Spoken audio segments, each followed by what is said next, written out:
శుభోదయం. Welcome to our morning రాగా. మేము ఇలా మరి మీరెలా. జనరల్గా మనం ఏదైనా ఒక మూవీ చూసామనుకోండి, ఆ మూవీలో మనకి నచ్చిన సీన్స్ ఎన్ని ఉంటాయి.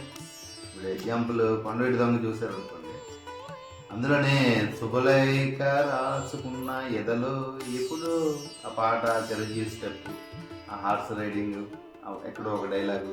రామాభిషేకం చూసామనుకోండి, అందులోనేమో వాళ్ళ డైలాగ్స్, జయసుధ, శ్రీదేవి, నాగేశ్వరరావు వాళ్ళ డైలాగ్స్. తర్వాత మీకు బొబ్బిలిబుల్లి చూసామనుకోండి, పోర్ట్లో సీన్. ఇట్లా జనాలకి బాగా నచ్చిన సీన్స్ ఒక సినిమా మొత్తం చూస్తే అందులో 4, 5, 6 అంతవరకు అంత దాటి ఉంది. రాజమౌళి లాంటి మూవీస్లో చూసామనుకోండి, ఇంకో కొంచెం 1, 2 ఎక్కువ ఉంటాయి. కేజీఎఫ్ డైరెక్ట్, ప్రశాంత్ నీల్, ఈ మధ్య సలార్, అందులో ఎలివేషన్స్ అవి నచ్చితే ఒక ఎక్కువ ఉంటాయి, 10, 15 ఎలివేషన్స్ మూవీ మొత్తం మీద. అట్లా లైఫ్లో, మన లైఫ్లో కూడా ఎలివేషన్స్ మనకు నచ్చినవి, మనం మెమరబుల్గా ఉంచుకునేవి చాలా తక్కువ ఉంటాయి. యాక్చువల్గా మనం స్టోర్ చేసుకోవాల్సినవి, అవి మనం గుర్తుపెట్టుకోవాల్సినవి. ఇప్పుడు నేను చేస్తున్న దాంట్లోనే నాకు అన్నీ పొందుపరుచుకోవాలి మన వీడియోస్ రూపంలో. వాటిని మేము చూసుకుంటూ కాలక్షేపం చేయాలి.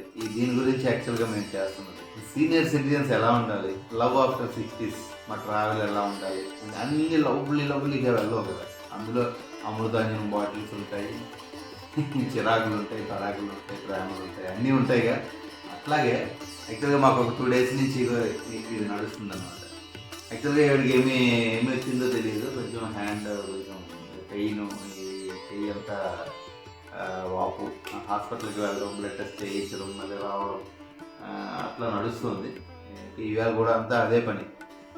ఓకే, మన ట్రావెల్ అంటే దీన్ని కూడా మనం మెమరబుల్గానే పెట్టుకోవాలి. ఎందుకంటే అన్ని సుఖాలు, సంతోషాలు మాత్రమే మనం చూసి ఎంజాయ్ చేయడం ఉంటాయి. మన కష్టాన్ని కూడా మనం గడిచిపోయిన తర్వాత ఒకసారి చూసుకుంటే ఎట్లా ఉంటుందని అంటే, అయ్యో నాకు ఇలా అయిపోయింది అని అనుకుంటే జీవితం అంతా ఏడుస్తూ కూర్చోవాలి. అట్లా కాదు. మోర్ దెన్ 80% మనకి అన్నీ మనకు నచ్చినవి ఉండవు, నచ్చనివే ఉంటాయి. మనకు నచ్చి చాలా తక్కువ ఉంటాయి జీవితంలో. అందువల్ల ఏంటంటే వీటిని కూడా నచ్చేలా చేసుకోవడం. హాస్పిటల్ తిరగడం, వీడియోస్ లేవేమి, హాస్పిటల్ తిరగడం, లైన్ కాయడం, ఉదయాన్నే షుగర్ టెస్ట్కి వెళ్తాం, మళ్ళీ 2 hours తర్వాత మళ్ళీ షుగర్ టెస్ట్కి వెళ్తాం, మళ్ళీ ఇన్ఫెక్షన్ టెస్ట్, మళ్ళీ ఎక్స్రే, మళ్ళీ డాక్టర్ దగ్గర లైన్, అక్కడ ఉంటారు, జనాభా ఉంటారు, వాళ్ళ దగ్గర మనం వెయిటింగ్. ఇట్లా ఒక పేజ్ అలా హాస్పిటల్లో వచ్చింది అంటే ఆ హాస్పిటల్లో ఆ పేజ్ అంతా అలా నడిచిపోతూ ఉంటుంది. మేము ఇలా మరి మీరెలా.